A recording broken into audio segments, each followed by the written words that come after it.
من الشيطان الرجيم. بسم الله الرحمن الرحيم. السلام عليكم ورحمة الله وبركاته. الحمد لله رب العالمين وبه نستعين على أمر الدنيا والدين، والصلاة والسلام على أشرف الأنبياء والمرسلين سيدنا محمد وعلى آله وصحبه أجمعين. رب اشرح لي صدري ويسر لي أمري واحلل عقدة من لساني يفقهوا قولي. صلى الله عليه. Kata-kata indah dari saya, pertama alhamdulillahirabbil alamin, kedua Allahumma sholli sayyidina Muhammad wa ala ali sayyidina Muhammad. Ketika aku sayang kepada orang tuaku dan aku sayang kepada kalian semuanya. Pertama kita mempelajari tartilnya. Dengarkan baik-baik, perhatikan dengan tenang, semoga Allah memberi rahmat kepadaku dan memberi rahmat kepada kalian semuanya. Amin amin ya rabbal alamin. أعوذ بالله من الشيطان الرجيم. بسم الله الرحمن الرحيم. يا أيها الناس اتقوا ربكم الذي خلقكم من نفس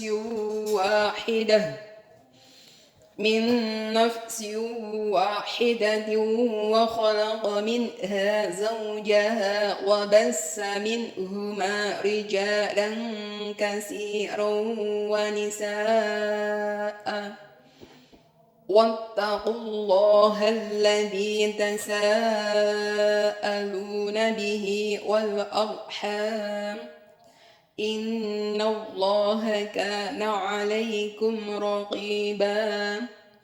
وآتوا اليتامى أموالهم ولا تتبدلوا الخبيث بالطيب ولا تأكلوا أموالهم إلى أموالكم إنه كان حوبا كبيرا. وإن خفتم ألا تقسطوا في اليتامى فانكحوا ما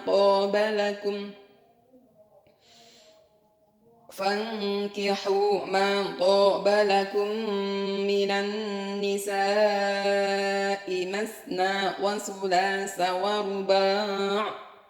فإن خفتم ألا تعدلوا فواحدة أو ما ملكت أيمانكم ذلك أدنى ألا تعولوا. وآتوا النساء صدقاتهن نحلة فإن طبن لكم عن شيء منه نفسا فكلوه هنيئا مريئا. ولا تؤتوا السفهاء أموالكم التي جعل الله لكم قياما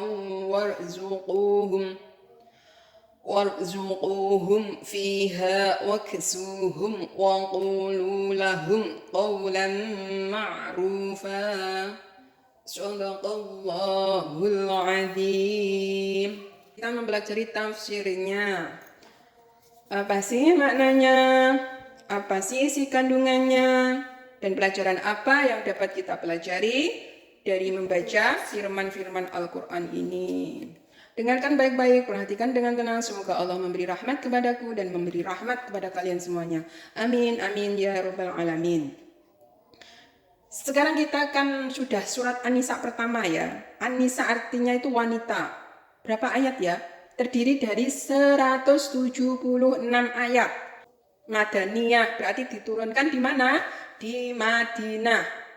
Dinamai juga surat apa? An-Nisaul Kubro, yang artinya An-Nisa yang besar. Sedang At-Thalaq dinamai surat An-Nisa Usyukro atau An-Nisa yang kecil.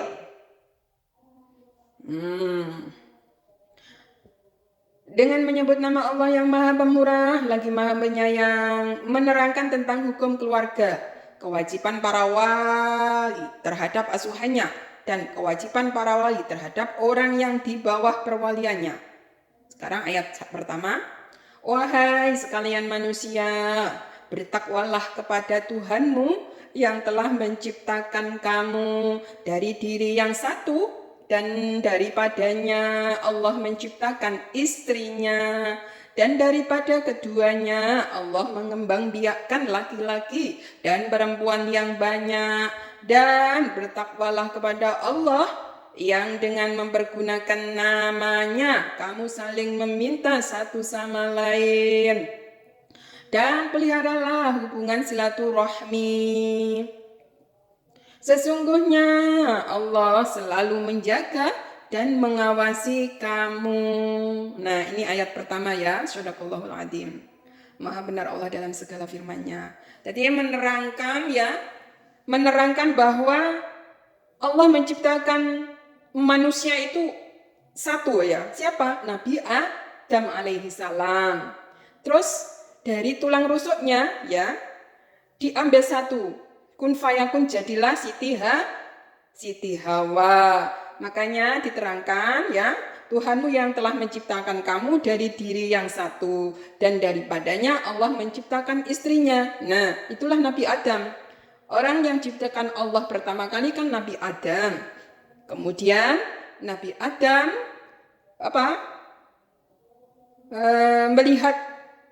melihat di surga itu kok berpasang-pasangan ya, seperti hewan dan sebagainya itu berpasang-pasangan. Nah, burung dan sebagainya, angsa dan sebagainya itu berpasang-pasangan. Ternyata Nabi Adam kok nggak ada temannya. Makanya Allah tahu apa yang terbesit dalam hatinya, maka Allah menciptakan Siti Hawa. Diambil tulang rusuknya, kemudian kun fayakun, jadilah Siti Hawa. Kemudian dari keduanya itu berkembang biak di bumi. Nah, laki-laki dan perempuan. Dengan namanya itu menikahi dengan nama Allah ya. Dengan nama Allah yang Maha Pengasih dan Penyayang. Pokoknya menikah itu karena Allah, dengan nama Allah, bukan dengan nama berhala dan sebagainya.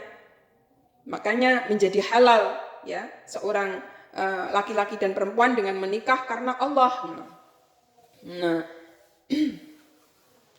terus disuruh untuk menjaga silaturahmi.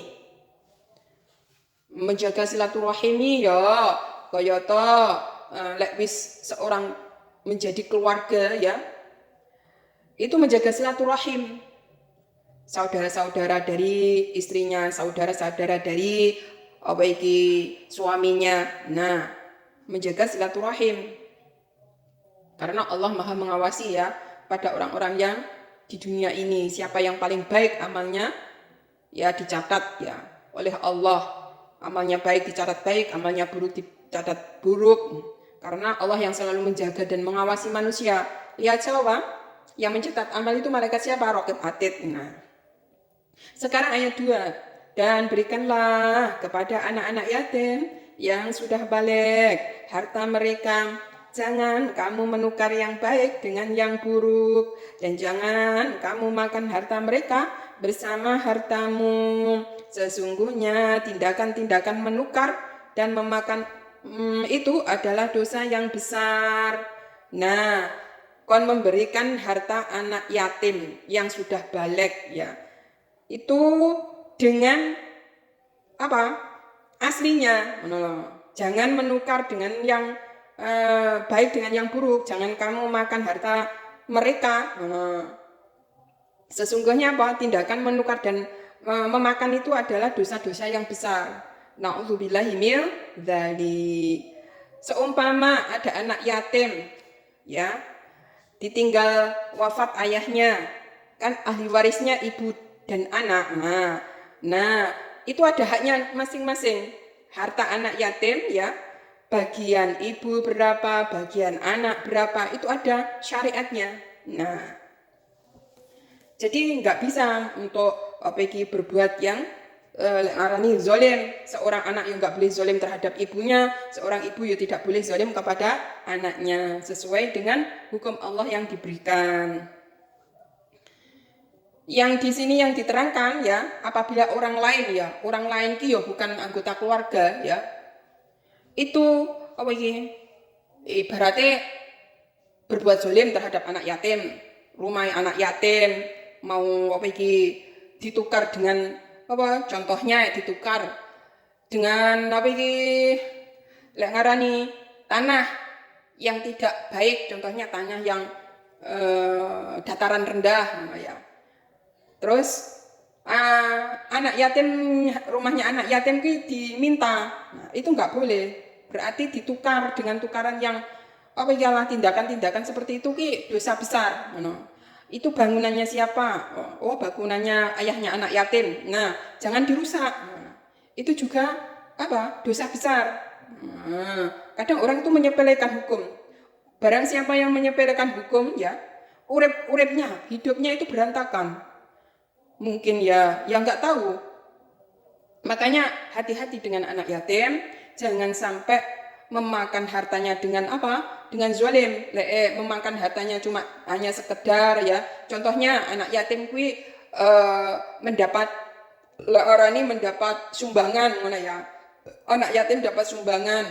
Terus otomatis ya anak yatim itu membeli makanan yang banyak, terus mengundang teman-temannya, mengundang sanak familian, terus makan-makan. Itu enggak masalah, itu dengan kerelaan. Yang dimaksud memakan harta anak yatim secara zolim dengan paksa, tanpa izinnya, terus dizoliminya, dirampasnya, ngarani dirampok ngono lah. Maka hati-hati terhadap anak yatim itu, azabnya sangat besar. Yang tidak diperbolehkan memakan harta anak yatim itu yang zolim seperti itu. Terus bagaimana ya anak yatim ngono kae kan untuk sumbangan. Terus otomatis ibunya kadang anggota keluarga ikut makan. Kadang anak yatim itu membeli makanan, dapat makanan dan sebagainya. Otomatis semuanya kan ikut makan. Ya enggak apa-apa. Mengikuti keridhaan anak yatim itu. Kalau anak yatim memberikannya ya, anak yatim itu kan kadang-kadang usia 9 tahun, usia 8 tahun sebenarnya toh. Seumpama duit makanan ini mesti berbagi pada teman-temannya. Enggak masalah, enggak apa-apa. Itu karena keridhaannya. Yang dimaksud di sini itu merampok tanpa izinnya, merusak bangunan rumahnya anak yatim, terus ya itulah. Terus menukar dengan yang buruk tanahnya, itu enggak boleh. Itu hukum Allah, tidak boleh dilakukan sebab apa? Dosa besar. Lanjut ya 3, ayat 3. Dan jika kamu takut tidak akan dapat berlaku adil terhadap hak-hak perempuan yatim, bila mana kamu mengawininya, maka kawinilah wanita-wanita lain yang kamu senangi, 2, 3 atau 4. Kemudian jika kamu takut tidak akan dapat berlaku adil, maka kawinilah seorang saja atau budak-budak yang kamu miliki. Yang demikian itu adalah lebih dekat kepada tidak berbuat aniaya. Jadi, wong mengawini seorang wanita ya, kalau nggak bisa adil itu satu aja. Nah, kalau bisa adil, memang hartanya banyak, terus bisa mengawini 2, 3, 4, bisa adil ya. Ya dengan izin keridhaan istri pertama, kedua, ketiga, keempat, apabila dikatakan berpoligami ya, hidup berpoligami, setuju aja, ya nggak apa-apa. Contohnya istri yang pertama diizini, mau menikah lagi boleh, ya menikah lagi. Istri kedua itu harus juga jujur bahwa dia sudah mempunyai istri yang pertama dan mau menerimanya juga, nggak apa-apa. Terus istri keempat, you harus meminta izin istri pertama, kedua, ketiga. Terus istri keempat harus tahu bahwa dia itu istri yang keempat dan dia mau dan rela. Nah, itulah keterbukaan. Terus berbuat adil dalam nafkahnya, dalam berbuat tidak pandang berat sebelah mata. Maksudnya tidak adil yang satu diistimewakan, yang lainnya itu terus dibiarkan, tidak seperti itu. Itu enggak adil. Nah, jadi mengawini seorang satu saja kalau enggak bisa adil. Mengawini budak-budak pada zaman dahulu itu boleh mengawini ya, dihalalkan. menikah dengan budak itu boleh dengan izin Allah ya, nggak berbuat zina, tapi tetap menikah dengan izin Allah. Itu boleh pada zaman dahulu tuh.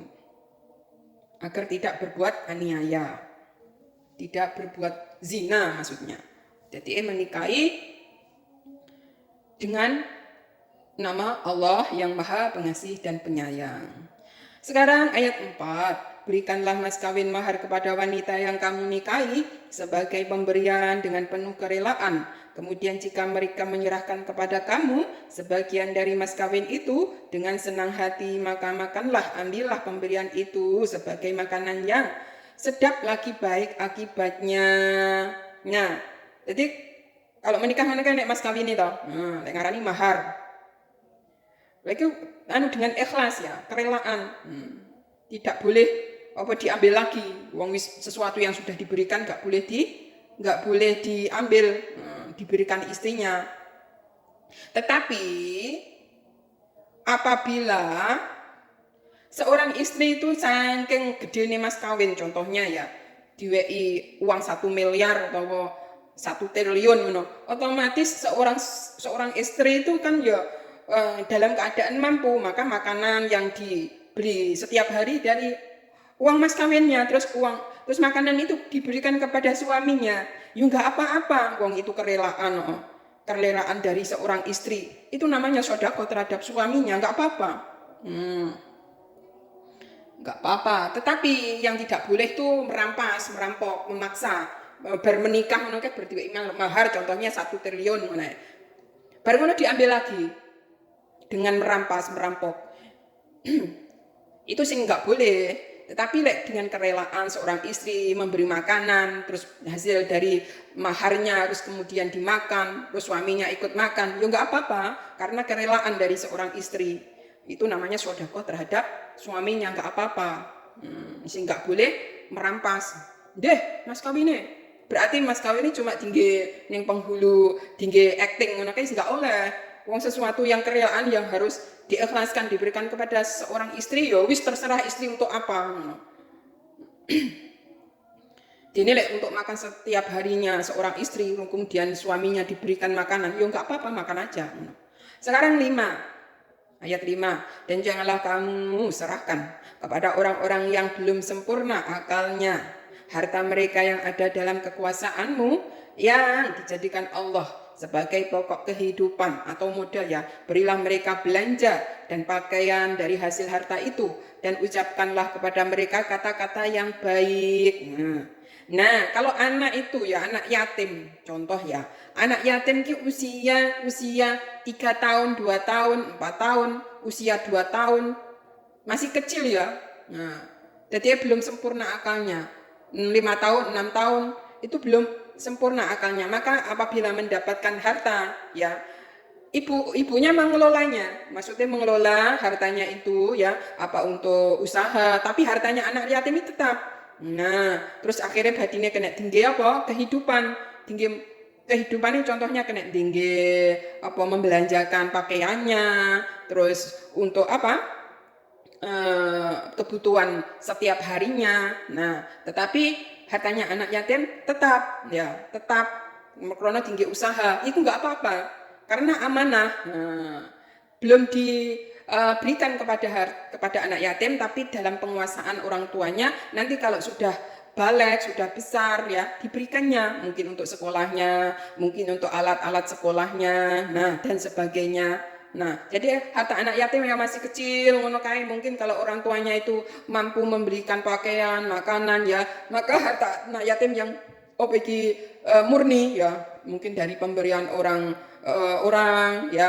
yatiman atau dari orang-orang saudara-saudaranya, saudara ayahnya dan sebagainya. Pokoknya hartanya anak yatim itu kalau bisa dikelola ya, nanti kalau sudah besar diberikannya. Tetapi kalau seorang ibu itu miskin ya, memang nggak ada mata pencaharian ya, apabila ada seorang anak yatim itu mendapatkan harta ya cukup untuk makan sehari-hari, diberi orang untuk makan, nggak apa-apa, diberikan anak yatim itu.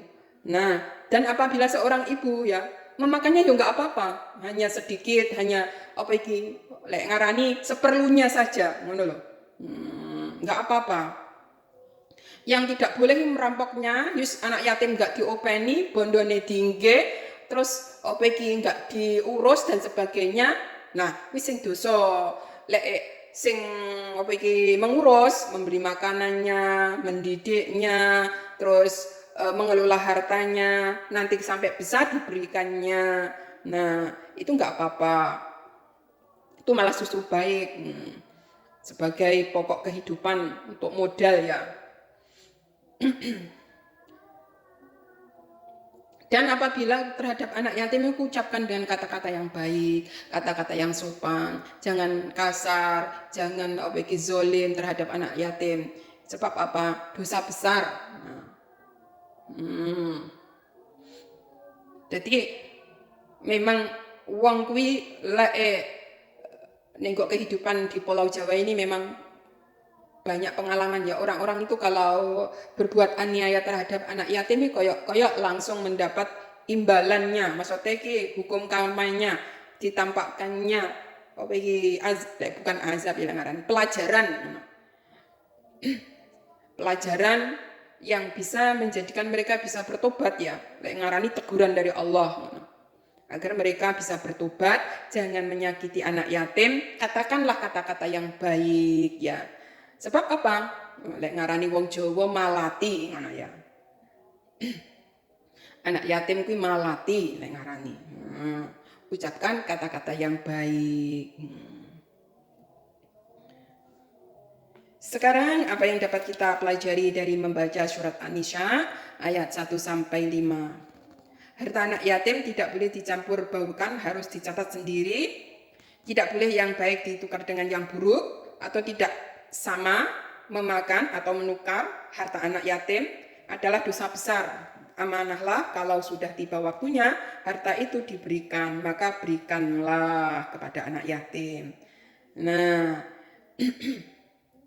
dan seorang suami itu boleh menikah ya lebih dari satu. Itu hukum Allah karena Allah itu mengetahui yang menciptakan laki-laki itu kan Allah. Allah mengetahui masalah laki-laki. Nah, jadi satu laki-laki boleh menikah 4 orang. Nah, itu sudah menjadi syariatnya Nabi Muhammad SAW. Nah, jadi kalau tidak bisa adil, lebih baik satu saja. Sebab orang yang menikahi 1, 2, 3, 4 itu harus mempunyai ilmunya, mempunyai ilmu adil ngarani.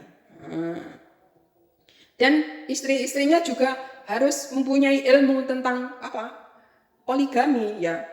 Istri pertama itu harus ngarani ikhlas. Nah, terus menerima istri yang kedua. Istri kedua pun juga ikhlas menjadi istri kedua. Nah, apabila seorang laki menikah lagi, istri pertama, kedua, juga harus ikhlas menerima istri yang ketiga. Istri yang ketiga pun juga harus ikhlas karena ia dijadikan istri yang ketiga. Nah, apabila ingin menikah lagi seorang laki-laki ya, harus istri pertama, kedua, ketiga, itu juga harus ikhlas menerima istri yang keempat. Nah, begitu juga istri yang keempat itu harus menerima kalau ia dijadikan istri yang nomor 4. Nah, jadi saling menerima, maka akan mudah ya hidup poligami kalau mengerti ya ilmunya. Tetapi kalau tidak bisa berbuat adil, nggak bisa saling menerima, lebih baik satu aja ya. Nanti jadi perang ya. Kasihan anak-anaknya. Permasalahan istri pertama, kedua, ketiga, keempat. Wis ribut gara-gara apa? Nggak ada keadilan. Lebih baik satu saja untuk menjaga ketentraman. Nah, demikian tadi tafsir surat An-Nisa ayat 1 sampai 5 dan keterangannya. Apabila ada yang benar dari keterangan saya boleh diikuti, dan apabila ada salah ya boleh dikritisi untuk membangun ke depannya menjadi lebih mengerti. Apabila ada kurang lebihnya, mohon maaf dan mohon diampuni. Ihdinas siratal mustaqim. Wassalamualaikum warahmatullahi wabarakatuh.